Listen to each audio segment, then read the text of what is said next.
Hello everyone, dear मित्रों में आपका स्वागत है। आज का हमारा टॉपिक है नीति आयोग के बारे में। नीति आयोग किस तरीके से एस्टेब्लिश्ड हुआ है और उसके फंक्शन क्या है। तो चलो इसका स्टार्ट करते हैं।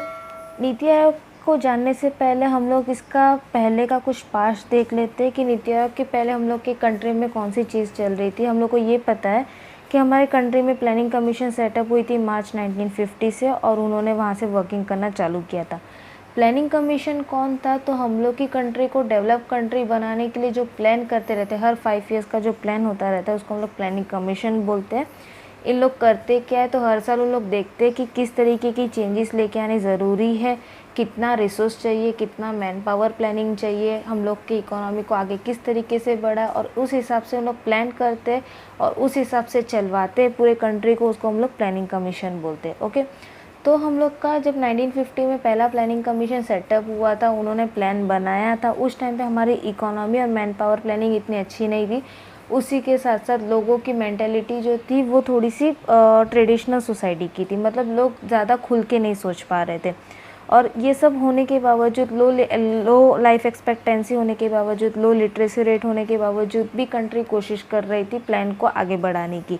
तो ये पॉसिबल नहीं था और ऐसे ही चलता रहा। 1991 जो कि हम लोग का रिफॉर्म पीरियड था, जहाँ पे सब चीज़ जो है लिबरलाइजेशन, प्राइवेटाइजेशन और ग्लोबलाइजेशन में कन्वर्ट हो गई थी। ये आप इकोनॉमिक स्टूडेंट हो तो आपको ये आइडिया होगा ही कि 1991 हम लोग की इकोनॉमी के लिए सबसे इम्पॉर्टेंट पीरियड था, क्योंकि इसमें पब्लिक सेक्टर प्राइवेट सेक्टर जो है पूरी तरीके से अलग हो गई थी। लोगों का पब्लिक सेक्टर की तरफ का नज़रिया थोड़ा कम हो गया था और लोग ज़्यादा कोशिश कर रहे थे प्राइवेट सेक्टर की तरफ मूव होने का।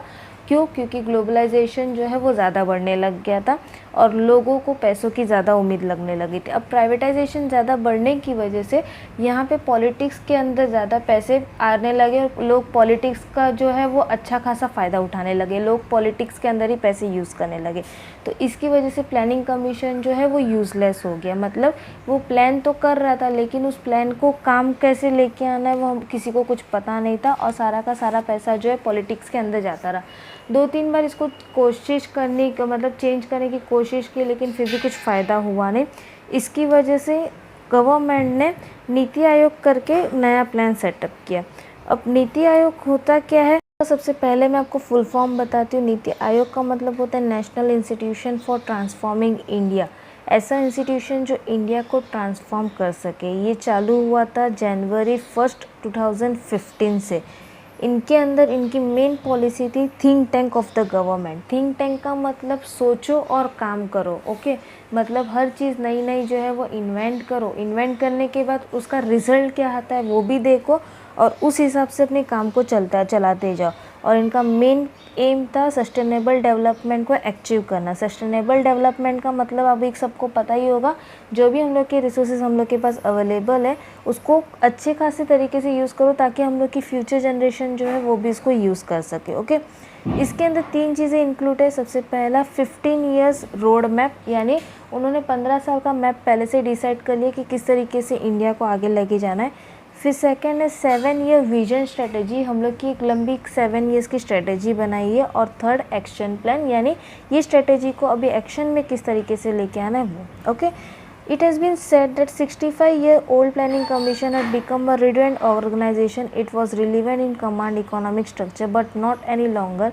India is a diversified country and its states and in various phases economic development along with their own strength and weakness. In this context, one size fits all to economic planning is obsolete. Okay, तो हम लोग का economic planning जो है, planning period commission जो है वो 65 year से चल रहा है। लेकिन जब भी चलता है तो हम लोग हमेशा पूरे कंट्री को एक साथ लेके चलते हैं। हम लोग को ये पता है कि इंडिया एक ऐसी कंट्री है जिसमें अलग अलग स्टेट्स है। अब अलग अलग स्टेट्स के अलग अलग स्ट्रेंथ है, अलग अलग वीकनेस है। तो प्लानिंग कमीशन जो है ये सबको इग्नोर करके उन लोग अपना ही एक प्लान चलाते थे, तो ये चीज़ गलत थी। इसकी वजह से नीति आयोग जो है वो क्या करती है, तो हर स्टेट्स का अपना अपना एक अलग अलग स्ट्रेंथ वीकनेस निकाल के रखते हैं और उस हिसाब से हम लोग प्लान करते हैं। ओके, तो ये हम लोग का नीति आयोग का डेफिनेशन हुआ। अब इसका ऑब्जेक्टिव देखते हैं। सबसे पहला ऑब्जेक्टिव इसका है fostering cooperative federalization active involvement of state, यानी ज़्यादा से ज़्यादा एनकरेज करो फेडरलाइजेशन को और हर स्टेट्स को इन्वॉल्वमेंट करो, मतलब हर स्टेट्स को इन्वॉल्व करो अपने प्लान पीरियड में। सेकेंड है formulation of plan at village level aggregation at higher level, जो भी प्लान हम लोग का है वो कोशिश करना है विलेज लेवल पे ज़्यादा से ज़्यादा प्लान चलाए और उसको फॉर्मुलेट करे, ताकि जितना विलेज लेवल बढ़ता जाएगा उतना हम लोग का स्टेट का इम्प्रूवमेंट होता जाएगा। थर्ड है special attention to the section at risk of not benefiting adequately from economic progress.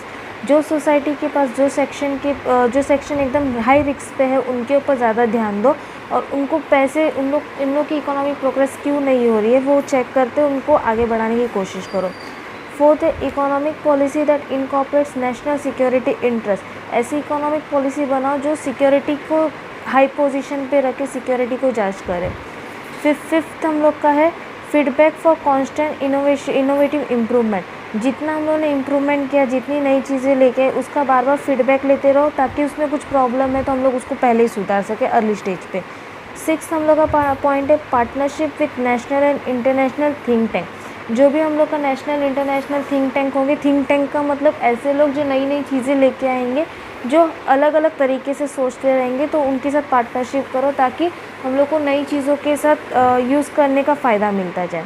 7 है creating a knowledge innovation and entrepreneur support system. Knowledge innovation का एक सपोर्ट सिस्टम बनाओ ताकि हर कंट्री को जो है आगे बढ़ने का टाइम मिले। फिर 8 है platform for resolution of inter sectoral and inter departmental issue. Inter sectoral inter department के लिए एक प्लेटफॉर्म बनाओ जिससे उन लोग अगर कोई भी प्रॉब्लम हो तो उनको रिजोल्यूशन तुरंत मिल सके। 9th है state of the art resource centre for research on good governance. ऐसा कोशिश करो कि हमारी गवर्नमेंट जो है वो भी सपोर्ट करती रहे। गवर्नमेंट का अगर सपोर्ट रहा तो हम लोग को स्टेट को कुछ प्रॉब्लम होगा नहीं, हम लोग तुरंत डेवलप्ड होते जाएंगे। 10th है focus technology upgradation and capacity building. Technology के ऊपर ज़्यादा ध्यान दो। टेक्नोलॉजी जितनी अच्छी होती जाएगी, जितना अपग्रेड रहते रहेंगे, उतना हम लोग की कंट्री के लिए फ़ायदेमंद होगा और उतना ही हम लोग आगे ज़्यादा डेवलप्ड होते जाएंगे। अब नीति आयोग के अंदर हम लोग के कौन कौन से पर्सन इन्वॉल्व रहते, कॉम्पोजिशन ऑफ नीति आयोग पढ़ेंगे। सबसे पहला हम लोग का है चेयरपर्सन, वो रहता है हम लोग का प्राइम मिनिस्टर। सेकंड हम लोग का है गवर्निंग काउंसिल, जिसमें हम लोग के सीएम्स आते स्टेट्स के और गवर्नर्स आते यूटीज़ के। थर्ड हम लोग का है रीजनल काउंसिल, ये form on need basis, need के बेसिस पे है। इसमें सीएम्स गवर्नमेंट सब आता है, ओके, जो नीड होगा उस हिसाब से हम लोग चूज़ करते हैं। फिर मेंबर है full time basic, part time basis में मैक्सिमम 2 मेंबर रहते हैं। रोटेशनल फ्रॉम रिलेवेंट इंस्टीट्यूशन, जो कि पर्टिकुलर इंस्टीट्यूशन से आते हैं। फिर एक्स ऑफिसो मेंबर्स, इसमें मैक्सिमम 4 रहते हैं जो कि काउंसिल मिनिस्टर से रिलेटेड रहते हैं, ये पीएम नॉमिनेट करते हैं। हाँ, फिर 7th हम लोग का पॉइंट है स्पेशल इन्वाइटीज, इसमें एक्सपर्ट, स्पेशलिस्ट, प्रैक्टिशनर, ये सारे लोग रहते हैं। 8 हम लोग का रहता है चीफ एग्जीक्यूटिव ऑफिसर, जो पीएम अपॉइंट करता है। और 9th हम लोग का रहता है सेक्रेटरी, जो डिमांडेड नेसेसरी डिमांड के हिसाब से बनता है। तो इस तरीके से दोस्तों हम लोगों ने फंक्शन और कंपोजिशन ऑफ नीति आयोग किया है।